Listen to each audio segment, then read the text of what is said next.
Hai, saya Eko Sirait, tuan rumah Eko TV Star. Selamat datang, jangan lupa like dan subscribe. Oke guys, kali ini saya akan membahas seputar kasus pembunuhan sadis yang terjadi di negara Malaysia. Kasus ini terjadi di tahun 1999 yang lalu, di mana pelakunya merupakan seorang polisi dan korbannya seorang artis ternama pada era tahun 90-an. Siapakah dia? Yuk kita simak video selanjutnya.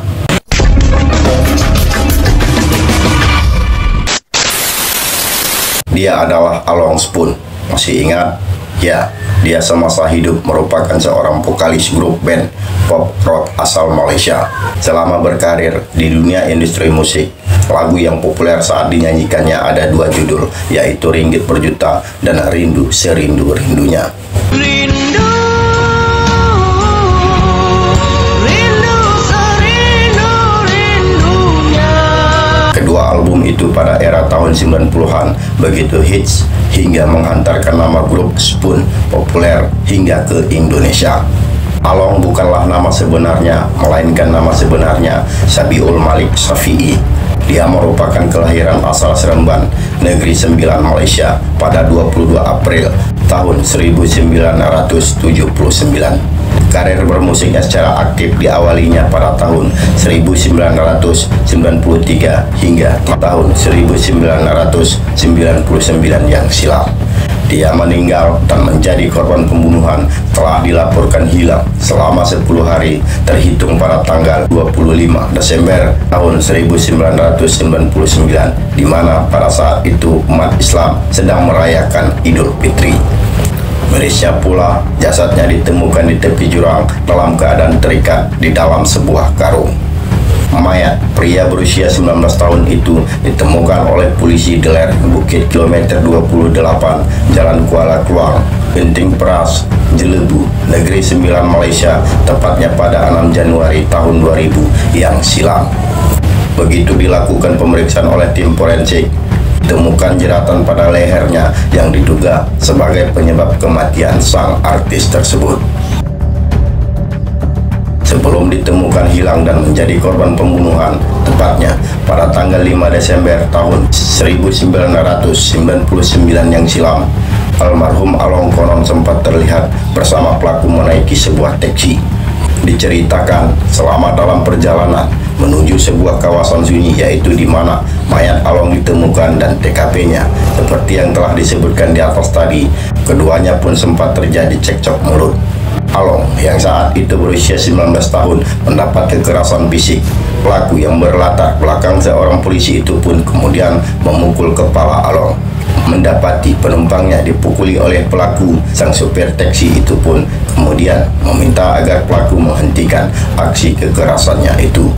Namun bukan menghentikan aksinya itu, sebaliknya pelaku mengambil inisiatif lain agar lebih leluasa menghabisi nyawa korban. Pelaku kemudian mencoba menghentikan laju kendaraan dengan cara sang supir disuruh berhenti di kawasan tersebut dengan alasan ingin membuang air kecil. Begitu berhenti, sang supir itu pun kemudian disuruh oleh pelaku untuk meninggalkan mereka berdua. Dalam keadaan sepi, hanya bertemankan kesunyian, sepeninggalnya dari kendaraan yang ditumpangi mereka berdua, seketika itu pula pelaku yang dalam keadaan tersulut emosi kembali melakukan penyiksaan terhadap korban. Namun tak lama kemudian, sang supir yang tadinya meninggalkan mereka berdua di tepi jalan kembali berbalik arah, dan setibanya di tempat kejadian perkara atau TKP, sang supir itu sudah tidak ada lagi menemukan korban. Dia hanya bertemu dengan pelaku yang seketika itu mengajaknya untuk menghantarkannya pulang ke rumahnya. Merasa ada yang janggal, sang supir itu pun sewaktu dalam perjalanan bersama pelaku mencoba untuk mempertanyakan keberadaan si korban. Namun pertanyaannya itu tak mendapatkan jawaban, sebab pelaku seketika itu pula bungkam atau berdiam diri. Kasus pembunuhan itu terungkap setelah polisi di sana menerima laporan kehilangan orang yang korbannya tak lain merupakan seorang artis ternama di masanya. Dari beberapa orang yang telah diperiksa, salah seorang saksi awalnya memberitahukan ke polisi di mana dia sebelumnya telah melihat pelaku merupakan orang yang terakhir bersama korban. Endingnya, kesaksian yang dilaporkannya itu pun kemudian dijadikan polisi sebagai titian untuk melakukan penyelidikan. Dan hasilnya, polisi pun kemudian berhasil menangkap pelaku yang tak lain merupakan seorang polisi dari Bintara yang berpangkat Lance Corporal. Lance Corporal Muhammad Yakub berhasil ditangkap 1 hari kemudian, tepatnya pada tanggal 7 Januari tahun 2000 yang silam.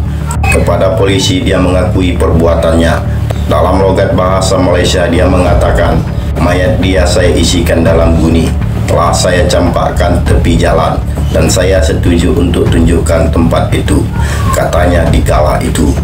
Diketahui dalam kasus pembunuhan terhadap artis ternama asal negara Malaysia itu, 10 tahun kemudian setelah menjalani berbagai agenda persidangan, tepatnya pada tanggal 2 November tahun 2010 yang silam, Lance Corporal Muhammad Yakub divonis oleh Pengadilan Federal Malaysia dengan hukuman mati. Ternyata kasus pembunuhan itu dipicu dengan rasa cemburu yang berlebihan.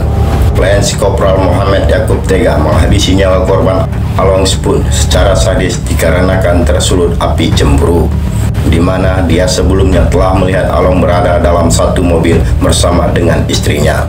Berangkat dari penglihatannya itu pula, Muhammad Yakub yang tadinya tersulut api cemburu kemudian melakukan penganiayaan hingga berujung dengan kasus pembunuhan terhadap korban. Dan puncaknya, setelah keduanya berada dalam satu mobil dengan menaiki sebuah taksi yang telah diceritakan di atas tadi, sebelum kasus pembunuhan itu terungkap, selama 10 hari sebelum mayat Along ditemukan, orang tua Along telah menjadi korban penipuan. Along saat itu dikabarkannya telah diculik, merasa cemas dan berharap putranya itu dikembalikan dalam keadaan hidup. Orang tua Along pun seketika itu memberikan uang sebanyak 300.000 ringgit Malaysia. Bila dikonvensi dengan uang Indonesia setara dengan 995 juta rupiah. Dia sekarang dikawal oleh orang-orang yang orang bersenjata dan sebagainya lah, mengikut bomo ni. Jadi dia orang berkemampuan untuk ambil balik. Jadi cara nak ambil balik tu, mana dia kena sediakan dengan orang-orang dia lah nak pergi ambil ni. Jadi kena lah wang ringgit. Saya habis dekat 300,000, sehingga boleh katakan saya terus terduduk terus lah menjadi kesempitan kali itu. Itulah memang saya tak dapat lupakan. Apa nak buat, dan rezeki kita habis kat situ je lah. Di akhir cerita, selamat jalan. Semoga almarhum Sabiul Malik bin Safi atau Along ini diterima dan ditempatkan di tempat sebaik-baiknya tempat berpulang. Semoga amal ibadahnya semasa hidup diterima dan segala dosa-dosanya diampuni oleh Allah Subhanahu wa Ta'ala. Amin, amin ya Rabbal Alamin. Demikian, tetap semangat.